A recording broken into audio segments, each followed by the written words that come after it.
Soalan yang sama, anak menantu, anak menantu, anak menantu. Ya. Saya ingat berapa kali dah Melaka. Soalan yang sama, anak menantu, anak menantu, anak menantu. Saya ingat dia ini macam psikiatris. Memang sakit hati kami. Kita tak sakit hati pun di sini. Baik. Saya dah suruh Kota Melaka duduk. Kes terowong macam mana? Kalau saya nak tanya pula. Kita tak sakit hati pun. Okey, kita jawab yang ni dulu. Lepas itu kita masuk bab terowong kemudian. Tan Sri, Perdana Menteri. 36.5. 30 peraturan. Saya minta jawab ni dulu. Baik. Yang pertama soal ombudsman.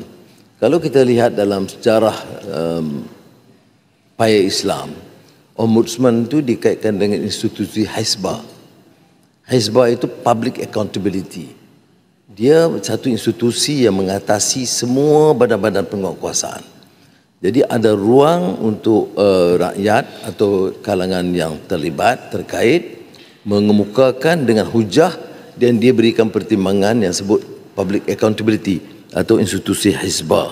Bukan saja audit atau account, tetapi dianggap seluruh isu tata kelola.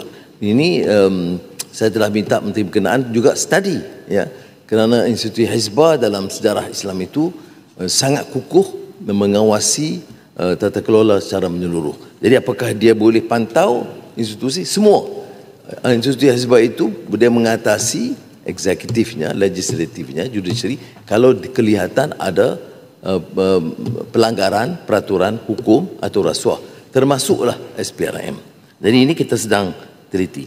Soal insentif luar negara ini saya kena rujuk ini peraturan, tetapi tentunya apa saja yang mungkin kita beri wewenang kepada badan-badan penguatkuasaan termasuk SPRM untuk mencari kaedah jalan terbaik, menetapkan orang-orang yang terlibat, tertuduh atau boleh membantu itu memberikan kerjasama sepenuhnya.